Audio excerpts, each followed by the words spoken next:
আসসালামু আলাইকুম রহমতুল্লাহ। কসোভোর ময়দানে প্রথম যুদ্ধের মতো দ্বিতীয় যুদ্ধেও খ্রিস্টানদেরকে বিশাল ব্যবধানে পরাজিত করে মুসলমানরা রোমেলিয়া থেকে মুসলমানদেরকে বিতাড়িত করার এটিই ছিল ইউরোপের পক্ষ থেকে শেষ বড় কোনো প্রচেষ্টা। এই বিজয়ের পর পুরো ইউরোপ ওসমানীয়দের বিরুদ্ধে চলে যায়, সাথে সাথে পুরো বিশ্বে ওসমানীয়দের আধিপত্য বিস্তার শুরু হয়। কসোভো বিজয়ের পর টানা ৩০০ বছর সারা বিশ্বে বৃহত্তম সাম্রাজ্য হিসেবে টিকে ছিল ওসমানীয় সাম্রাজ্য।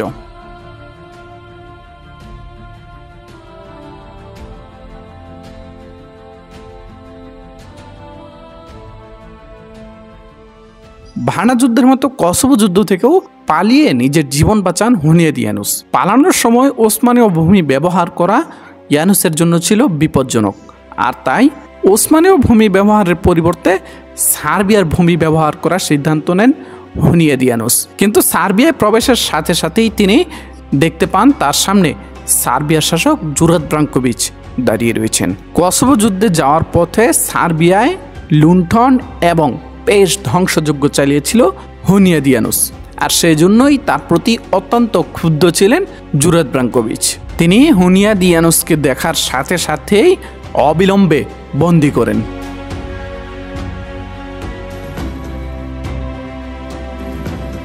ব্রাঙ্কোভিচ ভেবেছিলেন দ্বিতীয় মুরাদের কাছে হুনিয়াদিয়ানুসকে হস্তান্তর করবেন, কিন্তু এতে ভীত হয়ে অনুনয় বিনয় শুরু করে হুনিয়াদিয়ানুস। এদিকে হাঙ্গেরিয়ান সিনেট জানতে পারেন হুনিয়াদিয়ানুস সার্বিয়ায় বন্দী হয়েছেন। তারা হাঙ্গেরিয়া থেকে দূত পাঠিয়ে সার্বিয়ার শাসক ব্রাঙ্কোভিচকে আহ্বান করে ইয়ানুসকে ছেড়ে দিতে। এ সময় প্রচুর স্বর্ণমুদ্রার পাশাপাশি হাঙ্গেরিয়ার দখলে থাকা সার্বিয়ার ভূমিও ফিরিয়ে দেওয়ার প্রতিশ্রুতি দেয় হাঙ্গেরিয়ান সিনেট। এছাড়াও চুক্তি রক্ষার্থে হুনিয়াদিয়ানুসের বড় ছেলেকে সার্বিয়ায় জিম্মি হিসেবে পাঠানো হয়। এই সকল প্রস্তাব পেয়ে সার্বিয়ার শাসক ব্রাঙ্কোভিচ ওসমানীয় সুলতান দ্বিতীয় মুরাদকে না জানিয়েই হুনিয়াদিয়ানুসকে ছেড়ে দেন।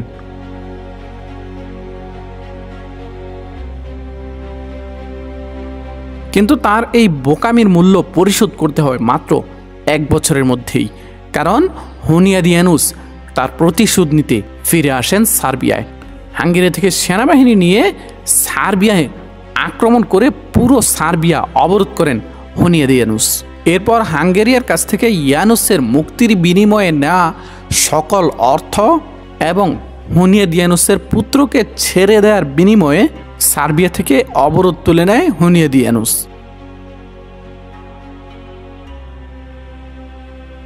এ সকল বিষয়ে সুলতান দ্বিতীয় মুরাদের কানে গেলে তিনি জুরাদ ব্রাঙ্কোভিচের প্রতি অত্যন্ত রেগে যান। একদিকে হাঙ্গেরিয়া, আরেকদিকে ওসমানীয়, উভয়ের সাথেই সম্পর্ক নষ্ট হয়ে যায় সার্বিয়ার শাসক জুরাদ ব্রাঙ্কোভিচের।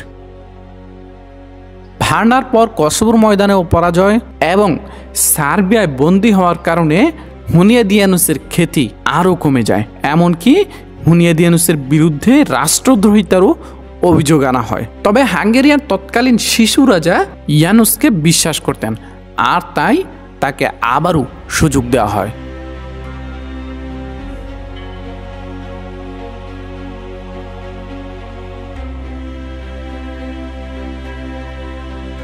কসোভো যুদ্ধের ঠিক 11 দিন পর খবর আসে রোমান সম্রাট ইওয়ানিস চতুর্থ মারা গেছেন।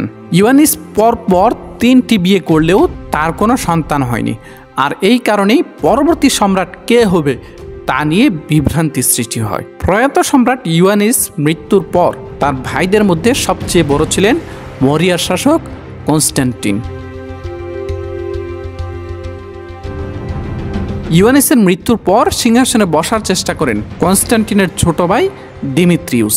দিমিত্রিউসের কাছ থেকে সিংহাসন নেয়া কনস্ট্যান্টিনের জন্য সহজ কোনো বিষয় ছিল না, আর তাই মরিয়া শাসক কনস্ট্যান্টিন ওসমানীয় সুলতান দ্বিতীয় মুরাদের কাছে দূত পাঠিয়ে সাহায্য প্রার্থনা করেন। মুরাদ খানও কনস্ট্যান্টিনকে সিংহাসনে বসতে সমর্থন করেন। তাছাড়া কনস্ট্যান্টিন ও দিমিত্রিউসের মা বাইজেন্টাইন সৈন্য এবং পাদ্রি কনস্ট্যান্টিনকে সমর্থন করে। অতঃপর মুরাদ খানের অনুমতি নিয়ে জাহাজে করে মরিয়া থেকে কনস্ট্যান্টিনোপলে আসেন রোমান সাম্রাজ্যের সর্বশেষ এই সম্রাট।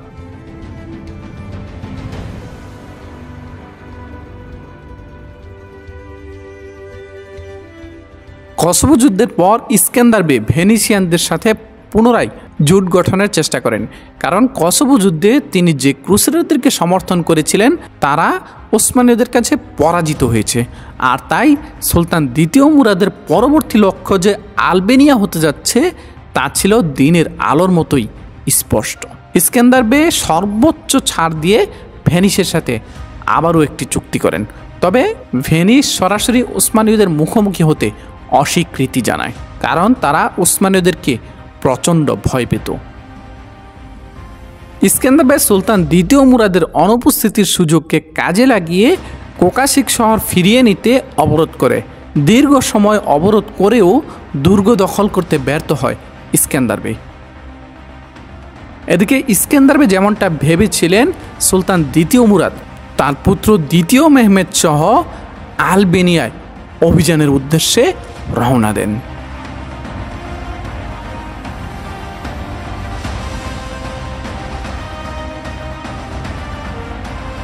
সুলতান দ্বিতীয় মুরাদ দক্ষিণ দিকে সেনাবাহিনীর একটি অংশ পাঠিয়ে তিনি ইস্কান্দার বের দিকে অগ্রসর হন। আলবেনিয়ায় খাড়া পাহাড়ি অঞ্চল থাকায় বড় কোনো কামান বহন করা ছিল অসম্ভব। সুলতান দ্বিতীয় মুরাদ পাহাড়ের আগেই কামান স্থাপনের নির্দেশ দেন। এদিকে আরিয়ানিতি পরিবারও ওসমানীদের আনুগত্য ঘোষণা দিয়ে ওসমানীদের পক্ষে চলে আসে। একের পর এক শহর জয় করে আলবেনিয়ার রাজধানী আকচাহিসারের দিকে অগ্রসর হতে থাকেন সুলতান দ্বিতীয় মুরাদ। যারা যুদ্ধ করতে অক্ষম তাদেরকে ভেনিসে পাঠিয়ে দেন ইস্কান্দার বে। ওসমানীয়রা যেন কোনো খাদ্য না পায় সেজন্য আশেপাশের সকল ফসলে আগুন জ্বালিয়ে ধ্বংস করে দেন ইস্কান্দার বে। রাজধানী আকচাহিসারে মজুত করা হয় প্রায় 16 মাসের খাবার। দুর্গটি পাহাড়ের উপরে হয়, দেখতে অনেকটা পাহাড়ের অংশই মনে হতো। ইস্কান্দার বে 4000 সৈন্য নিয়ে পর্বতে অবস্থান নেন, তার সাথে ছিল ফরাসিদের দেওয়া 30টি কামান। আকচাহিসারে পৌঁছে সুলতান দ্বিতীয় মুরাদ তিরান মালভূমিতে শিবির স্থাপন করেন এবং ইস্কান্দার বেকে আত্মসমর্পণের প্রস্তাব দিয়ে একজন দূত পাঠান। ইস্কান্দার বের কাছে দূত যাওয়ার সাথে সাথে তিনি মুরাদ খানের দেওয়া আত্মসমর্পণের প্রস্তাবকে প্রত্যাখ্যান করেন। মুরাদ খানও তার সেনাদেরকে কামান প্রস্তুত করার নির্দেশ দেন।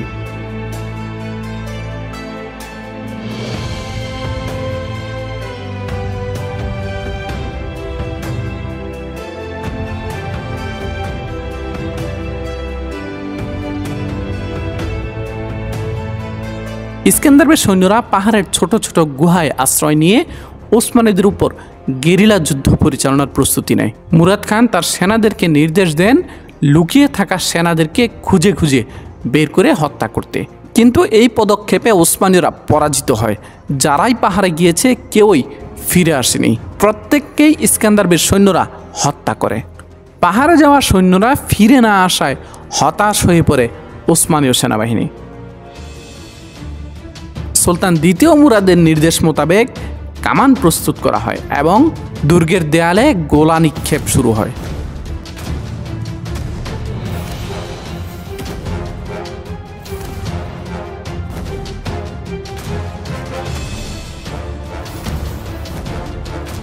টানা 4 দিন অনবরত গোলা নিক্ষেপ করার পর পঞ্চম দিন দুর্গের দেয়ালে একটি ফাটল সৃষ্টি হয়। সাথে সাথেই ওসমানীয় সেনারা দল বেঁধে দুর্গে প্রবেশের চেষ্টা করে। প্রাচীরের সামনে হওয়া এই লড়াইয়ে আলবেনিয়ান সৈন্যরা দুর্দান্ত লড়াই করে। ওসমানীয়রা দুর্গে প্রবেশ করতে ব্যর্থ হয়।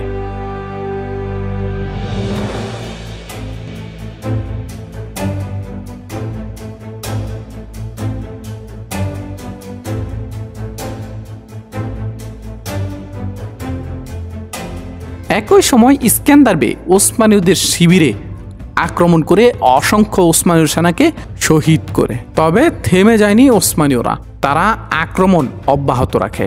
এক পর্যায়ে ওসমানীয়রা দুর্গের প্রধান ফটকে চলে আসে। জেনাসারিদের একটি ইউনিট ফটক ভাঙার প্রচুর চেষ্টা চালায়, কিন্তু ইস্কান্দার বেকে রক্ষা করতে জার্মানি থেকে আসা 60 জন বন্দুকধারীদের অনবরত গুলিবর্ষণ এবং অন্যান্য সেনাদের গরম তেল নিক্ষেপের কারণে ওসমানীয়রা এখানেও ব্যর্থ হয়। এবার ওসমানীয়রা মানজানিক ব্যবহার করে দুর্গে আগুনের গোলা নিক্ষেপ করতে শুরু করে। এর ফলে দুর্গের ভিতর আগুন লেগে যায়, কিন্তু দুর্গে থাকা সেনারা দ্রুতই আগুন নেভাতে সক্ষম হয়। এদিকে ইস্কান্দার বে বিভিন্ন কৌশলে ছোট ছোট আক্রমণ করে ওসমানীয়দের সেনা সংখ্যা কমাতে থাকেন। সুলতান দ্বিতীয় মুরাদ দুর্গে প্রবেশের সকল প্রচেষ্টায় ব্যর্থ হয়ে এবার দ্বিতীয় মেহমেদের নেতৃত্বে একটি বাহিনী পাঠান আলবেনিয়ান সৈন্যদেরকে আক্রমণ করতে।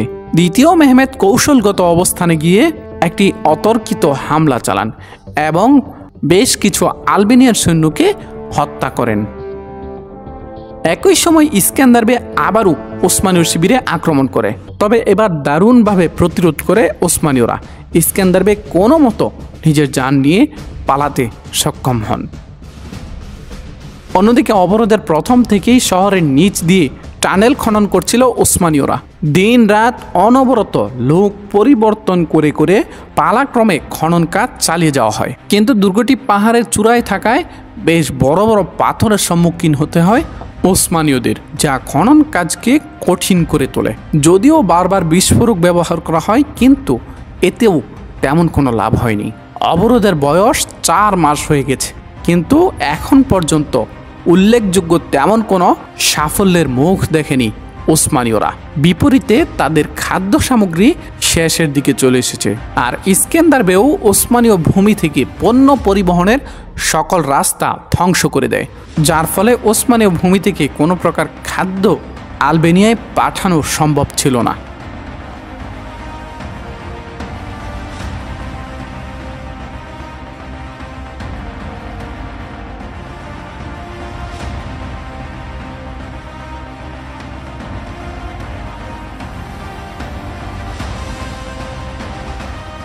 রাতের অন্ধকারে 500 জনের একটি আলবেনিয়ান অশ্বারোহী বাহিনী ওসমানীদের শিবিরে আক্রমণ করে। ওসমানীদের সকল সেনারা তাদেরকে প্রতিহত করতে যখন এগিয়ে যান, তখন পিছন দিক দিয়ে ইস্কান্দার বে তার অধীনে বেশ বড়সড় একটি সেনাবাহিনী নিয়ে ওসমানীদের উপর আক্রমণ করে, কিন্তু মুরাদ খানের বুদ্ধিবৃত্তিক লড়াইয়ে ইস্কান্দার বে পিছু হটতে বাধ্য হন। এদিকে একই সময় আরও একটি নতুন আক্রমণ করে ওসমানীদেরকে বিভ্রান্ত করার চেষ্টা করে আলবেনিয়ানরা, তবে এই বাহিনীও ওসমানীদের সামনে বেশিক্ষণ টিকে থাকতে পারেনি। তারাও শেষ পর্যন্ত পিছু হটতে বাধ্য হয়। ইস্কান্দার বেকে রাত থেকে সকাল পর্যন্ত ধাওয়া করে ওসমানীদের একটি ইউনিট। শেষ পর্যন্ত পাহাড়ের সামনে এসে কোণঠাসা হয়ে পড়েন ইস্কান্দার বে। মনে হচ্ছিল এবারই বুঝি ইস্কান্দার বে পরাজিত হতে যাচ্ছেন, কিন্তু না, তা হয়নি। ঠিক তখনই ইস্কান্দার বেকে সাহায্য করতে এগিয়ে আসে আলবেনিয়ানদের আরও একটি ইউনিট। পরিস্থিতি সম্পূর্ণই উল্টে যায়। এবার কোণঠাসা হয়ে পড়ে ওসমানীদের সেই ইউনিটটি। এক এক করে তাদের সকল সৈন্যকে শহীদ করা হয়।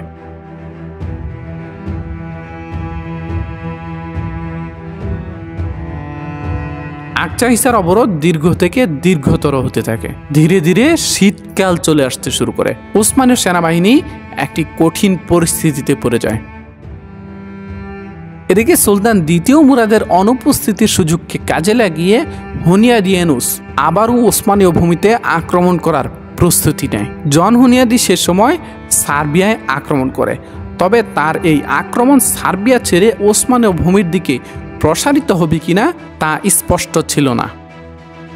ওসমানীদের আলবেনিয়া অবরোধের বয়স তখন 5 মাস চলমান ছিল। এই পরিস্থিতিতে এই অঞ্চলে শীত অতিবাহিত করার সিদ্ধান্ত ছিল অনেকটা আত্মহত্যা করার সিদ্ধান্তের মতোই। আর তাই সুলতান দ্বিতীয় মুরাদ আলবেনিয়া অবরোধ প্রত্যাহার করার সিদ্ধান্ত নেন। তিনি তার সকল সৈন্যদেরকে নিয়ে আলবেনিয়া থেকে ব্যর্থ হয়ে ফিরে আসেন।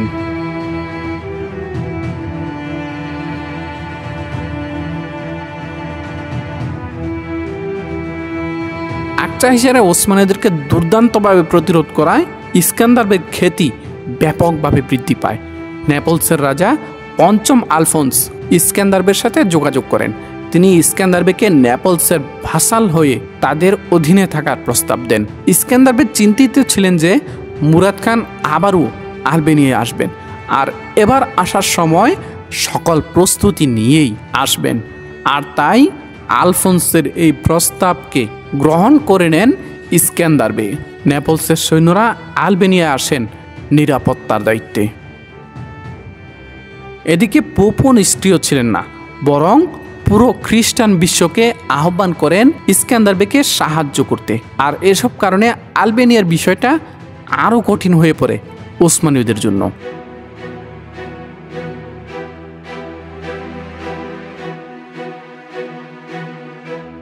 সুলতান দ্বিতীয় মুরাদ এদিনে এসে তার ছেলে দ্বিতীয় মেহমেদের জন্য দুর্দান্ত একটি বিয়ের আয়োজন করেন। 1450 সালের শীতে ওসমানীদের সকল মিত্রদের আমন্ত্রণ জানানো হয় এদিনে। দ্বিতীয় মেহমেদের বিয়ে উপলক্ষে পুরো সাম্রাজ্য জুড়ে আনন্দ ছড়িয়ে পড়ে। ধনী গরিব, আলেম পণ্ডিত, কামার কুমার, মুসলিম অমুসলিম সর্বস্তরের জনগণকে অত্যন্ত সম্মানের সহিত এই বিয়েতে আপ্যায়ন করা হয়। দ্বিতীয় মেহমেদের বিয়ে উপলক্ষে যারাই শহরে এসেছে প্রত্যেককেই উপহার দেওয়া হয়। বলা হয়ে থাকে যেসব গরিবরা বিয়েতে উপস্থিত হয়েছিল তারা কেউই আর গরিব থাকেনি। বিয়ের দিন মুরাদ খান তার দুস্থ উজির আজম জান্দারলি হালিল পাশাকে ডেকে বলেন, হে জান্দারলি, এই পৃথিবীতে আমি আর কোনো কিছুই চাই না, শুধুমাত্র ইমানের সাথে মৃত্যুবরণ করতে পারলেই হয়।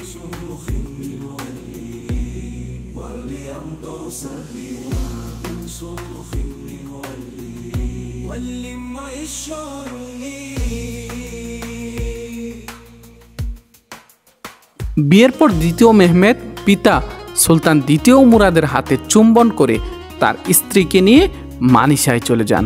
এই সাক্ষাৎই ছিল পিতার সাথে দ্বিতীয় মেহমেদের শেষ সাক্ষাৎ। দ্বিতীয় মেহমেদ মানিসায় আসার পরপরই খবর পান তার পিতা মহান সুলতান দ্বিতীয় মুরাদ ইন্তেকাল করেছেন।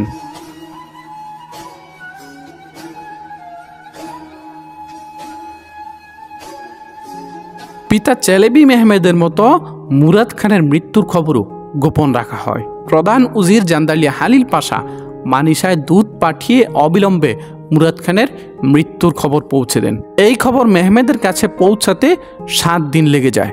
খবর পেয়ে দ্বিতীয় মেহমেদ শাহাবুদ্দিন পাশাকে সাথে নিয়ে অবিলম্বে এদির্নের উদ্দেশ্যে রওনা দেন।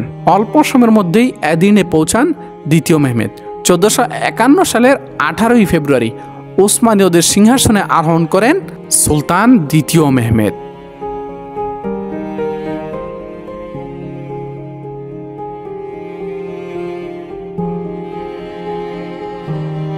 ওসমানীয় সুলতান মুরাদ খান ছিলেন জনগণের কাছে অত্যন্ত প্রিয় একজন শাসক। তিনি বড় মুরাদ নামে পরিচিত ছিলেন।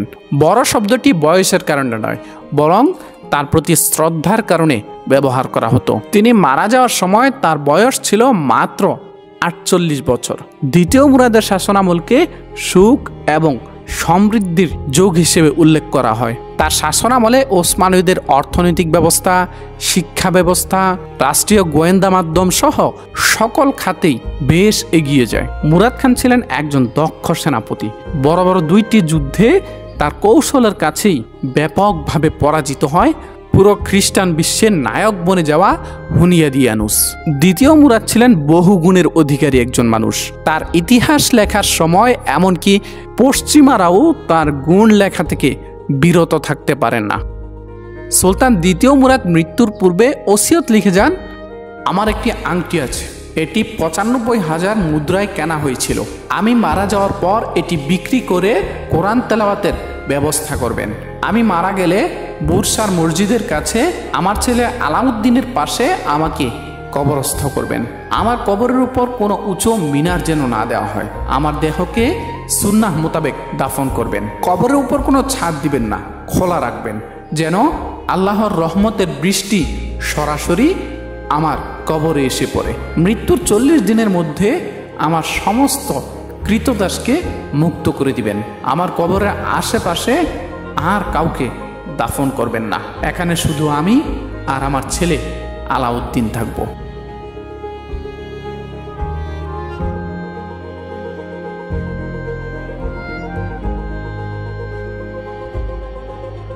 সুলতান দ্বিতীয় মুরাদের সমাধি আজও তার ইচ্ছে মতোই সংরক্ষিত রয়েছে। আল্লাহ রাব্বুল আলামিন এই মহান সুলতানের উপর রহম করুক, জিন্দেগির সকল ভুল ত্রুটি মাফ করে জান্নাতের সুউচ্চ মাকাম দান করুক, আমিন। আর এইভাবেই মহান সুলতান দ্বিতীয় মুরাদের যুগের অবসান ঘটে। এরপর থেকে শুরু হয় ফাতিহ সুলতান মেহমেদের যুগ।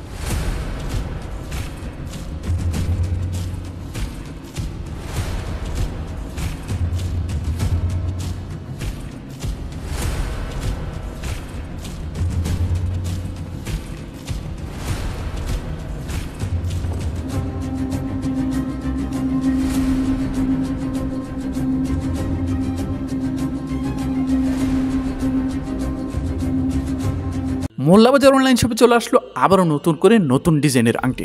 বাংলাদেশের যে কোনো প্রান্ত থেকে একদম ঘরে বসেই আপনার আঙুলের সাইজ অনুযায়ী স্ক্রিন দেওয়া নাম্বারে যোগাযোগ করে এই পণ্যগুলো কিনতে পারেন। আমরা সারা বাংলাদেশেই হোম ডেলিভারি দিই।